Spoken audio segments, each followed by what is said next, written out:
नमस्कार दोस्तों, स्वागत है आप सभी का हमारे इस चैनल गरुड़ धर्मार्थ पर। दोस्तों, अगर आप भी अपनी लाइफ में कुछ नया सीखने की चाह रखते हैं तो इस चैनल को अभी सब्सक्राइब कर लें। दोस्तों, आप सभी लोग जानते हैं कि 20 दिसंबर 2024 यानी बुधवार को पड़ रही है पौष मास की पंचमी तिथि। और दोस्तों, यह वह तिथि है जो पौष मास में पड़ने वाली सबसे बड़ी तिथि है, क्योंकि यह बुधवार के दिन पड़ रही है और इसका बहुत ही बड़ा और विशेष महत्व होता है। पूज्य गुरु जी ने कहा है कि यदि कभी भी मौका लग जाए और पौष महीने की बुधवार पंचमी तिथि को पड़ जाए तो आप लोगों को 5 गेहूं के दाने वाला उपाय तो अवश्य ही करना चाहिए। इन दोनों का योग बहुत ही कम आता है। इसी के साथ में गुरु जी ने अपनी शिव पुराण कथा में बताया है कि इस दिन आपको 7 दूर्वा का उपाय तो आपको अवश्य ही करना चाहिए, क्योंकि ऐसा दिन पूरे साल में सिर्फ एक ही बार आता है। और दोस्तों, आप सभी लोग जानते हो कि शुक्रवार पंचमी तिथि का यदि सबसे बड़ा कोई उपाय है तो वह 7 दूर्वा वाला उपाय है। तो दोस्तों, इस शुक्रवार पंचमी तिथि के दिन आप लोगों को इस 7 दूर्वा वाला उपाय को जरूर करना है। बहुत सारे होंगे जिन लोगों ने इस उपाय को ना किया हो, मतलब पूरा साल निकल गया, उन्होंने किसी भी दिन इस 7 वाला उपाय को ना किया हो। पर दोस्तों, आपके पास एक आखिरी मौका बचा हुआ है जो कि 20 दिसंबर के देना है। तो इस दिन आप लोगों को इस वाले उपाय को ज़रूर कर लेना है। भले ही आपने पूरे भर इस उपाय को ना किया हो, पर यदि आपने इस पौष माह के शुक्रवार पंचमी तिथि के दिन यदि इस वाले उपाय को कर लिया तो आपको इस उपाय को करने का फल मिलेगा जिसकी आपने कभी कल्पना भी नहीं करी होगी। इसीलिए आप लोग इस वाले उपाय को एक बार ज़रूर कर लेना है, ताकि आप लोगों के हाथ से यह मौका ना जा सके और आपको इस उपाय को करने का फल मिल सके। दोस्तों, यह उपाय पंडित जी ने अपनी अभी की ही श्री शिव महापुराण की कथा में बताया है, जिस उपाय को आज हम आपको बहुत अच्छे से समझाने वाले हैं।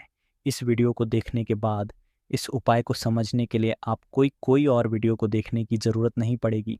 तो चलिए दोस्तों, उपाय को शुरू करते हैं। देखिए, यह इस पौष माह के शुक्रवार पंचमी तिथि के दिन यह इतना खास होता है, इतना महत्वपूर्ण होता है। देखा गया है कभी कभी बड़े बड़े पूजा पाठ अनुष्ठान से जो मनोकामना पूर्ण नहीं होते, वह पौष माह के शुक्रवार पंचमी तिथि के दिन एक छोटे से उपाय करने से ही आपकी मनोकामना पूर्ण हो जाती है। और बहुत लोगों ने इस उपाय को किया भी है और उनको इस उपाय को करने का फल भी ज़रूर मिला है। यदि आप लोग भी इस उपाय को करना चाहते हैं तो आप इस उपाय को पहले अच्छे से समझ लेना, सुन लेना, उसके बाद करना। आपको इस उपाय का फल ज़रूर मिलेगा।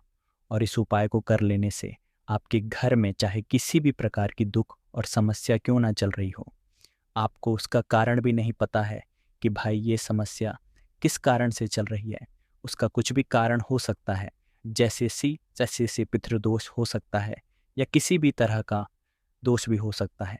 तो इस दिन आप लोगों को यह वाला उपाय कर लेना है। ये एक ऐसा उपाय है जिस उपाय को यदि किसी विशेष दिन पर किया जाए तो भाई उस विशेष दिन का जो है वह तो हमें मिलता ही मिलता है, पर हमने उस दिन पर इस उपाय को किया है तो हमें उससे भी बड़ा फल मिलता है, और फल बहुत जल्दी मिलता है, क्योंकि आप इस उपाय को बहुत ही बड़े और विशेष दिन पर कर रहे हो। तो चलिए अब उपाय के बारे में बात करते हैं, किंतु उससे पहले आप लोगों को यह जानना आवश्यक है कि आखिर यह उपाय किस समय करना है, किसको करना है और कैसे करना है। चलिए हम आगे आपको वीडियो में एक एक करके बता देते हैं, किंतु उससे पहले यदि आप लोग हमारे चैनल पर पहली बार आए हैं या फिर मेरी आवाज़ आज पहली बार सुन रहे हैं तो हमारे चैनल को सब्सक्राइब ज़रूर कर लेना और इस वीडियो को लाइक करके कमेंट बॉक्स में श्री शिवाय नमस्तुभ्यम ओम नमः शिवाय ज़रूर टाइप कर देना। तो दोस्तों, इस 7 दूर्वा वाला उपाय को हमें इस शुक्रवार पंचमी तिथि के दिन कैसे करना है, किसको करना है, किस समय करना है और कहाँ पर करना है, ये सारे सवालों के जवाब आपको इस वीडियो में मिल जाएंगे। और जो ये वीडियो देखेगा भाई, उसको 7 दूर्वा वाला उपाय ज़रूर करना चाहिए, क्योंकि इस दिन 7 दूर्वा का भी बहुत ही बड़ा और विशेष महत्व होता है। और जब बात आ जाए हल्दी की तो ये सोने पर सुहागा वाली बात हो जाती है, और ये एक बहुत ही बड़ा उपाय हो जाता है इस शुक्रवार पंचमी। तो अब दोस्तों, इस 7 वाला उपाय को आखिर करना किसको है, सबसे पहले हम लोग वह बात जान लेते हैं। तो देखो, घर की जो बड़ी माताएं बहनें होती हैं, उन माताओं बहनों में से कोई भी एक बड़ी माता बहन इस वाले उपाय को कर सकती है। और दोस्तों, यदि आप चाहें तो अपने घर में से सभी सदस्यों को भी इस उपाय को करवा सकते हैं। यदि किसी व्यक्ति की खुद की कोई मनोकामना है, खुद की कोई दुख और परेशानी है जो कि वह अपने लिए करना चाहता है, इस वाले उपाय को तो वह खुद अपने लिए भी कर सकता है। बाकी यदि कोई घर में से ऐसा है जो कि अपने पूरे घर परिवार की सुख और शांति के लिए यह वाला उपाय करना चाहता है, तो भाई वह भी कर सकता है। उसमें भी कोई दिक्कत वाली बात नहीं है। कहने का मतलब यह है कि इस उपाय को हर एक सदस्य भी कर सकता है, और पूरे घर परिवार के सदस्य के लिए घर की बड़ी माताओं बहनों में से कोई एक माता भी कर सकती है। माताएं बहनें यदि घर में उपस्थित ना हो या वह यह वाला उपाय ना कर पा रही हो, तो फिर घर का कोई बड़ा सदस्य भी इस 7 दूरवा वाला उपाय को कर सकता है, चाहे फिर वह पुरुष ही क्यों ना हो। उसमें कोई भी दिक्कत वाली बात नहीं है। अब दोस्तों, जो अगला प्रश्न निकल कर आता है वह यह आता है इस उपाय को लेकर कि आखिर इस उपाय को हमें किस समय करना है, सुबह के समय करना है कि शाम के समय करना है। तो देखो, इस वाले उपाय को लोग सुबह के समय भी कर सकते हो और शाम के समय प्रदोष काल में भी कर सकते हो। अब यदि आप पूछो कि भाई सबसे उत्तम समय कौन सा रहेगा इस 7 दूरवा वाला उपाय को करने का, तो हम आपसे बस यही कहेंगे कि इस उपाय को आप सुबह के समय करेंगे तो ज़्यादा बेहतर होगा। बाकी यदि प्रदोष काल शाम के समय भी करेंगे तो भी अच्छा होगा, उसमें कोई भी दिक्कत वाली बात नहीं है। तो अब दोस्तों, जो अगली सबसे बड़ी और महत्वपूर्ण बात आती है वह यह है कि सुबह यदि हम उपाय को करेंगे तो हमें कितने बजे से लेकर कितने बजे तक के बीच में करना है, और शाम के समय प्रदोष काल में करेंगे तो हमें कितने बजे से लेकर कितने बजे के बीच में करना है। तो देखो, सुबह जितनी जल्दी हो सके आप उपाय को करने की कोशिश करना। बाकी यदि किसी कारणवश लेट भी हो जाओ, थोड़ी देर भी हो जाए, तो 20 या 11 बजे तक भी आप उपाय कर लेना, पर 12 बजे से ज़्यादा देरी ना हो। ठीक है, इस बात का ध्यान रखना। उसके बाद में दोस्तों, यदि शाम के समय प्रदोष काल की बात करें, प्रदोष काल का जो समय होता है वो शाम के 6 बजे से शुरू हो जाता है। मतलब शाम के 6 बजे से लेकर 7 बजे के बीच का जो समय होता है, ये समय प्रदोष काल का समय होता है। तो आप इस उपाय को 7 या 8 बजे के बीच में भी कर सकते हो। मतलब शाम के 6 बजे से रात 8 बजे के बीच में आप कभी भी इस वाले उपाय को कर सकते हो। उसमें कोई भी दिक्कत वाली बात नहीं है। तो पौष माह का महीना ही है जो आपको धन दौलत पुण्य दोनों ही देने वाला है। पौष माह के एम तुलसी का पूजन करके, श्री हरि विष्णु से जुड़े हुए कुछ उपाय करके आप अपने जीवन की निर्धनता, धन से जुड़ी समस्याएं, कर्जे से जुड़ी समस्याओं को सदैव के लिए दूर कर सकते हैं। तो यह वही महीना है जिस माह में भगवान विष्णु योग निद्रा से जागते हैं। भगवान विष्णु को तुलसी अति प्रिय है, इसलिए उनकी पूजा में भी विशेष रूप से हम तुलसी का उपयोग करते हैं। और बिना तुलसी दल के, बिना तुलसी श्री हरि विष्णु की पूजा और उनका भोग दोनों ही अधूरे होते हैं। इसीलिए पौष माह के में ऐसा उपाय आपको बताने वाले हैं जिसे करने से श्री हरि विष्णु की असीम कृपा आपको मिलेगी और माँ तुलसी से ऐसा आशीर्वाद मिलेगा, जीवन का हर दुख, हर कष्ट, गरीबी, निर्धनता, कर्जे से जुड़ी समस्याएं सब कुछ ही आपके जीवन से दूर हो जाएगा और सुख, समृद्धि, धन, वैभव, ऐश्वर्य सब कुछ आपको अपने जीवन में आसानी से मिलने लगेगा। तो चलिए बात कर लेते हैं कि कौन सा उपाय है, तुलसी के पौधे में कौन सी चीज़ आपको रखनी है और इस उपाय को किस समय करना है। देखिए, सबसे पहले तो आपको बता दें कि यदि आपके घर में तुलसी का पौधा नहीं है तो पौष माह के में एक तुलसी का पौधा अपने घर में लाकर ज़रूर लगाएं, क्योंकि पौष माह के में जो लोग अपने घर में तुलसी जी का पौधा लाकर लगाते हैं, माँ तुलसी का पूजन करते हैं, कभी माँ तुलसी उनके घर में निर्धनता नहीं रुकने देती है। सदैव उनके घर में धन की वृद्धि होती है, धन की वर्षा होती है।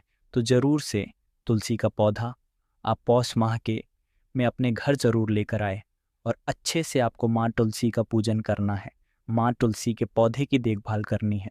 और वह कौन सी चीज़ है जो आपको तुलसी के पौधे में पौष माह के 20 दिसंबर शुक्रवार पंचमी तिथि में रखना है।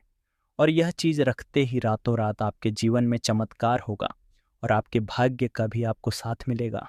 तो देखिए, इस वीडियो में जितने भी उपाय हम आपको बताएंगे सभी उपाय सरल हैं। देखो, गुरुजी ने कहा है कि शुक्रवार के दिन आपको 7 वाला उपाय तो अवश्य ही करना चाहिए। वीडियो के अंतिम में आपको उपाय बताया है जो आपको करना है। देखो, आगे बढ़ने से पहले वीडियो को एक लाइक ज़रूर करें। देखो, सबसे पहला उपाय, यदि जीवन में कर्जा बहुत अधिक है, आपके जीवन में संकट बहुत अधिक रहते हैं, आपके ऊपर बहुत अधिक विपदा आ रही है, बार बार आपको अपने व्यापार में और अपने धन में हानि देखने को मिल रही है, यानी कि आपको प्रत्येक कार्य में हानि हो रही है, तो आपको ये उपाय करना चाहिए। इस उपाय को करने के लिए आपको दो चीज़ों की आवश्यकता होगी। सबसे पहले है दूर्वा। दूर्वा आप जानते हो, जो कि भगवान गणेश जी को होती है, तो आपको वह दूर्वा की आवश्यकता होगी। साथ ही में एक लोटा जल की आवश्यकता होगी। और आप जब भी उपाय को करें, जिस दिन भी आपको करें, तो आपको प्रातःकाल सुबह सुबह ही सुबह वह करना है। इस बात का विशेष रूप से आपको ध्यान रखना है। ठीक है, तो आपको एक दूर्वा लेनी है। यदि आधा दूर्वा भी मिल जाती है तो भी कोई दिक्कत नहीं है, बस आपको दूर्वा लेनी है। यदि ज़्यादा ना मिले तो उस स्थान पर एक दूर्वा भी ले सकते हैं। दूर्वा आपको आसानी से कहानी पर भी मिल जाएगी, बस शुद्ध दूर्वा। और मतलब उसे शुद्ध करके ही उपयोग में लीजिएगा, है ना। तो आपको करना क्या है, एक दूर्वा या एक से ज़्यादा भी दूर हुआ आप लोग ले सकते हैं, तो एक दूर्वा अपनी ले लीजिए। एक दूर्वा के साथ में आप एक लोटा जल ले लीजिए और इन दोनों ही चीज़ों को लेकर शिवाजी के मंदिर पहुंच जाइए। शिवाजी के मंदिर पहुंचकर सबसे पहले आप शिवाजी के पास में बैठ जाइए। शिवाजी के पास में बैठने के बाद जो शिवाजी की शिवलिंग होगी, शिवलिंग के ऊपर सबसे पहले आपको यह दुर्भाग्य को समर्पित, दूरभाग को कुछ इस प्रकार से समर्पित करना है कि जो दूर्वा की दांडी का मुख होगा वह जलधारी की तरफ हो, जहाँ से जल नीचे करता है ना। और जो दूर्वा का मिला हुआ भाग होगा वह अपने आप शिवाजी के पीछे की तरफ हो जाएगा। ठीक है, तो इस प्रकार से यह दुर्भा का यह दूर्वा आपको भगवान शिवाजी का शिवलिंग के ऊपर समर्पित करनी है। और जो एक लोटा जल आप अपने साथ लेकर आए हैं, इसी दूर के भगवान शिवाजी की शिवलिंग के ऊपर एक धारा से आपको समर्पित कर देना है। ठीक है, अब यहाँ पर देखने बात यह है कि यह उपाय इस व्यक्ति को करना है, जी व्यक्ति की नौकरी एंड गा रही हो, जो व्यक्ति परीक्षा में पास होना चाहता हो, तो इस व्यक्ति को अपने हाथों से इस उपाय करना है, तभी उपाय कम करेगा। ठीक है, इस उपाय को करने के बाद आपको 3 महीने उपाय आपको कब तक करना है, जब तक कि आपकी नौकरी ना आ जाए। जब तक आप इस उपाय को नियम के साथ करो, आपकी नौकरी ज़रूर लगेगी। अब बात करते हैं दूसरे उपाय के बारे में। तो देखिए, दूसरे उपाय जो है, देखिए इस उपाय के लिए आपको मात्र एक लौंग का जोड़ा लेना है, यानी कि 2 फूल वाली लौंग लेनी है। साथ में आपको मात्र थोड़ा सा शहद लेना होगा और इसी के साथ में आपको तांबे के पात्र के अंदर शुद्ध जल लेना होगा। अब देखिए, इन सभी सामग्रियों को लेकर के आपको भगवान शिव के मंदिर में पहुंच जाना है। देखिए, यह उपाय आप सुबह से लेकर शाम तक कर सकते हैं। तो वह सबसे पहले तो आपके पास फूल वाली लौंग है, उन्हें आपको शहद के अंदर अच्छे से डुबो है, यानी कि दोनों लौंग पर आपको अच्छे से शहद का लेपन कर देना है। अब आपको जो आपके पास एक लोटा जल है, सबसे पहले तो उसे शिवलिंग पर धीरे धीरे समर्पित करना है और श्री शिवाय नमस्तुभ्यं इसका जाप करते हुए समर्पित कर देना है। अब आपके पास जो 2 फूल वाली लौंग है शहद से, उसे आपको शिवलिंग पर अर्पित करना है और आपको प्रार्थना करनी है कि जीवन में जो रोग की स्थिति है वह समाप्त हो, जीवन के जो संकट और समस्याएं हैं वह सभी समाप्त हो, जीवन से जो कर्ज की समस्या है वह समाप्त हो। इस प्रकार से प्रार्थना करते हुए ये जो 2 फूल वाली लौंग ही शहद संयुक्त, इससे आपको शिवलिंग पर अर्पित कर देनी है। आपकी जो भी समस्या होगी इस शुक्रवार के दिन अवश्य ही समाप्त हो जाएगी। तो इस प्रकार से आपको पहला उपाय करना है। अब हम बात कर लेते हैं दूसरे उपाय के बारे में। देखो, यह उपाय आपके लिए सर्वश्रेष्ठ होने वाला है। देखिए, इस उपाय है, खंडित नहीं होने चाहिए, इस बात का ध्यान रखें। और इसी के साथ में आपको एक तांबे के पात्र के अंदर अपने घर से शुद्ध जल ले लेना है। अब दोस्तों, इन सभी सामग्रियों को लेकर के आपको सीधे पहुंच जाना है भगवान शिव के मंदिर में। देखिए, इस उपाय को भी आप सुबह भी कर सकते हैं और शाम के समय में भी कर सकते हैं। देखिए, शिवा के मंदिर में पहुंचने के बाद आपके पास जो 5 हरे मूंग है, उनमें से पहला जो हरा मूंग है, आपको शिवलिंग के सामने जो नंदी महाराज होते हैं और उनका जो पैर उठा हुआ होता है, वहाँ पर आपको पहला हरा मूंग समर्पित करते हैं और आपको ओम नमः शिवाय इसका जाप कर लेना है। फिर आपको दूसरा हरा मूंग लेना है और शिवलिंग पर जो श्री गणेश जी वाला स्थान होता है वहाँ पर आपको ये दूसरा हरा मूंग समर्पित कर है, यानी कि शिवलिंग के सीधे तरफ आपको ये दूसरा हरा मूंग समर्पित करना है। और फिर आपको ओम नमः शिवाय या फिर श्री गणेशाय नमः इसका जाप कर लेना है। तीसरा, हरा मूंग का दान आपको भगवान शिव की सबसे प्रिय पुत्री माता अशोक सुंदरी वाले स्थान पर समर्पित करना होगा। शिव की जो जलाधारी होती है, जहाँ से जल बह कर के आता है, उसी जलाधारी के बीच में जो कहीं कहीं उठी हुई लाइन होती है सांप की कृति के रूप में, वहीं पर आपको तीसरा हरा मूंग समर्पित करना है और फिर आपको ओम नमः शिवाय इसका जाप कर लेना है। अब दोस्तों, चौथा जो हरा मूंग है उसे आपको भगवान कार्तिकेय जी का जो स्थान होता है शिवलिंग पर, वहाँ पर आपको यह चौथा हरा मूंग का दाना समर्पित कर देना है और आपको ओम नमः शिवाय इसका जाप कर लेना है। अब दोस्तों, आपके पास जो पांचवा और अंतिम हरा मूंग बचा हुआ है, आपको उससे जल के पात्र के अंदर डाल देना है और इस हरे मूंग से युक्त जल से आपको भगवान शिव के शिवलिंग का अभिषेक कर देना है। जल आपको बिल्कुल धीरे धीरे समर्पित करते जाना है और लगातार आपको शिव महापुराण के मूल श्री शिवय नमस्तु भयंकर इसका जाप करते रहना है। फिर आपको शिवलिंग के सामने बैठकर, यदि आप अपने बच्चों के लिए यह उपाय कर रहे हैं, यदि आप अपने बच्चों की बुद्धि, ज्ञान और विवेक के लिए उपाय रहे हैं, तो उसके लिए आपको प्रार्थना कर लेनी है। या फिर व्यापार में वृद्धि करने के लिए ये उपाय कर रहे हैं तो उसकी कामना करते हुए आपको प्रार्थना कर लेनी है। या फिर अपनी नौकरी के लिए कर रहे हैं, या फिर अपने इंटरव्यू के लिए, या फिर धन की प्राप्ति के लिए कर रहे हैं, जिस भी कामना के लिए आप उपाय कर रहे हैं उसे परिपूर्ण करने के लिए आपको महादेव से प्रार्थना कर लेनी है और फिर आपको वापस अपने घर आ जाना है। पूज्य गुरु जी ने कहा है कि जो भी व्यक्ति इस उपाय को कर लेता है तो यकीन मानिए आपके जीवन की जो सारे संकट, कष्ट और बाधाएं ही, वह सभी समाप्त होंगे। अब हम बात करते हैं अगले उपाय की। इस उपाय के लिए आपको एक दीपक लेना है। दीपक आप मिट्टी का भी ले सकते हैं और शुद्ध आटा मढ़कर उसका दीपक भी आप तैयार कर सकते हैं। दीपक के अंदर गोल बाती का प्रयोग करना है और दीपक के अंदर आपको शुद्ध घी का प्रयोग करना है। इसी के साथ मैं को मात्र एक फूल वाली लौंग लेनी होगी। अब ये एक दीपक और एक फूल वाली लौंग लेकर के सीधा आपको पहुंचना होगा बरगद के वृक्ष के वहाँ पर। देखिए, सबसे पहले तो आपके पास जो एक फूल वाली लौंग है उससे आपको बरगद के वृक्ष की जड़ में समर्पित करना है। देखिए, यदि आपके जीवन में कोई भी बड़ा संकट आने वाला है, कोई बड़ा कष्ट आने वाला है, तो वह इस उपाय के माध्यम से दूर होने वाला है। महादेव की विशेष कि जो भी संकट आपके जीवन में आने वाला होगा वह भी दूर हो जाएगा। तो आपको एक लंबा समर्पित करनी है बरगद के वृक्ष की जड़ में, और वहीं पर आपको जो है गोल बाती वाला दीपक जो आप लेकर के गए हैं उससे भी वहाँ पर प्रज्वलित कर देना है वट केयर करते हुए। देखिए, जब भी आपको जीवन में इस साल लगने लगे कि आपके जीवन में कुछ भी अच्छा नहीं चल रहा है, तब भी आपको ई उपाय करना है। तो इस प्रकार से यह उपाय करना है। अब हम जान लेते हैं चौथे विशेष उपाय के बारे में। देखें, यदि आपके विवाह में, शादी में कोई भी समस्या आ रही है, यदि आपका जो कर्ज है वह दिन पर दिन बढ़ते ही जा रहा है, तो आपको यह चमत्कारी उपाय करना चाहिए। कोई भी समस्या यदि जीवन में है तो उसे दूर करने के लिए आपको यह उपाय करना चाहिए। मंगल दोष से जुड़ी हुई समस्या भी है, तब भी आपको यह उपाय करना चाहिए। देखिए, इसके लिए आपको एक तांबे के पात्र के अंदर अपने घर से शुद्ध जल लेना है और इसी के साथ में आपको एक छुटकी लाल चंदन लेना होगा। अब आपको क्या करना है कि जो लाल चंदन आपने लिया है उसे आपको उससे जल के पात्र के अंदर डाल देना है और यह जल जो है आपको लाल चंदन से युक्त तैयार कर लेना है और यह लाल चंदन से युक्त जल आपको भगवान शिव के मंदिर में लेकर के पहुंचना है। किंतु यह उपाय भी आपसे लेकर के शाम तक कर सकते हैं। अब दोस्तों, यह जो लाल चंदन से युक्त जल है, इससे आपको भगवान शिव के शिवलिंग पर धीरे धीरे अर्पित कर देना है और आपको लगातार श्री शिवाय नमस्तुभय इसका जाप करते रहना है।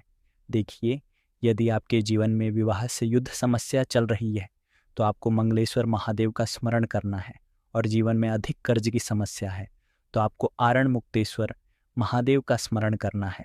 न देखना, एक दिन आपकी सब तरह की समस्या जल्दी ही समाप्त हो जाएगी। तो इस प्रकार से आपको यह चौथा उपाय करना है। तो यह थी आज की विशेष जानकारी। उम्मीद है ये जानकारी आपके काम आएगी। यदि वीडियो अच्छा लगा हो तो एक लाइक अवश्य कर दीजिए और रोज़ाना नई नई जानकारी प्राप्त करने के लिए हमारे इस चैनल को अभी सब्सक्राइब करें। धन्यवाद।